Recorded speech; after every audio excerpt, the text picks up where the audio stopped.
সারা বাংলাদেশ জুড়ে বর্তমানে প্রতিটি ডিপার্টমেন্টে ফ্যাসিস্ট ক্ষমতাধর কিছু উচ্চপদস্থ কর্মচারী রয়েছে, যাদের কারণে বাংলাদেশে শান্তি ফিরে আসছে না। আর এরা যতক্ষণ থাকবে ততক্ষণ দেশ শান্তি ফিরে আসবে না। এই জন্য বাংলাদেশের শান্তিপ্রিয় দেশপ্রেমিক প্রতিটি দল একত্রবদ্ধ হয়ে, সকল জনগণ একত্রবদ্ধ হয়ে বাংলাদেশের গণতন্ত্রের সংস্কার করার খুবই দরকার। বাংলাদেশের গণতন্ত্রের সংস্কার করতে পারলে দেশে সুষ্ঠু নির্বাচন, অবাধ নির্বাচন হবে এবং বাংলাদেশে সত্যের এবং ন্যায় প্রতিষ্ঠা হবে এবং সত্যবাদী দলের ক্ষমতা আসবে দেশে। এজন্য গণতন্ত্রে প্রথমত গণতন্ত্রের প্রধানমন্ত্রীর সমকক্ষ একটি ক্ষমতাধর পদ সৃষ্টি করা দরকার, যে পদটি গণতন্ত্রের প্রধানমন্ত্রীর কাজের কৈফিয়ত নিতে পারবে। প্রধানমন্ত্রীর জনমত থাকলে প্রধানমন্ত্রীকে সহযোগিতা করবে, প্রধানমন্ত্রীর জনমত না থাকলে পদটি বাধা প্রদান করতে পারবে। যে কারণে প্রধানমন্ত্রী ইচ্ছা করলে ক্ষমতা ধরে রাখতে পারবে না।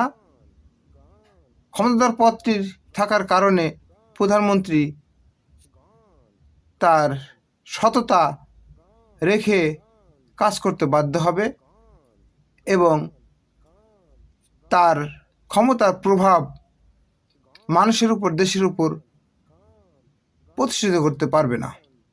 দ্বিতীয়ত, সারা দেশে প্রতীকের উপর নির্বাচন কমিশন ভোট চাইবে, কোনো প্রার্থী থাকবে না, কোনো প্রার্থীর লোকজন প্রচারণা করতে পারবে না, যা করার নির্বাচন কমিশন করবে। সারা দেশে ভোট গণনা করে প্রত্যেক দল এমপি গঠন করবে যোগ্যতা ভিত্তিক। এতে দেশের নির্বাচন কমিশনের খরচ কম হবে এবং দেশের অনেক টাকা বেঁচে যাবে এবং দেশে কোটি কোটি টাকা আর্থিক রাজস্ব আয় হবে। এক্ষেত্রে প্রত্যেক দলের কাছ থেকে মোটা অঙ্কের টাকা নিয়ে দেশের রাজস্ব আয় বৃদ্ধি করা যাবে। তৃতীয়ত, ফ্যাসিস্ট দলের নিবন্ধন বাতিল করতে হবে। চতুর্থ, ফ্যাসিস্ট দল বাদে বাংলাদেশে যত দেশপ্রেমিক দল আছে এবং জনমত একত্রবদ্ধ হয়ে একজোট থাকতে হবে।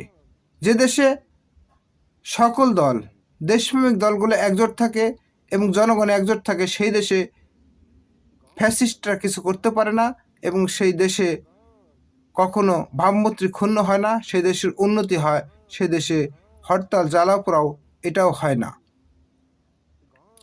তাই আমি মনে করি গণতন্ত্রে প্রধানমন্ত্রীর সমকক্ষ আরেকটি ক্ষমতাধর পদ সৃষ্টি করতে পারলেই এবং সংস্কার করে নির্বাচন দিলেই সঠিক নির্বাচন হবে, অবাধ নির্বাচন হবে, শান্ত নির্বাচন হবে। আমি সকল মহোদয়কে, সকল বাংলাদেশিকে এবং সকলকে দৃষ্টি আকর্ষণ করে আমার এই কথাগুলো সবাইকে জানাতে চাই। সবাই চিন্তা করে দেখুন, গণতন্ত্রের সঠিক সংস্কার ছাড়া বাংলাদেশের উন্নতি করা সম্ভব না, বাংলাদেশে সুষ্ঠু নির্বাচন করা সম্ভব না। ধন্যবাদ সকলকে।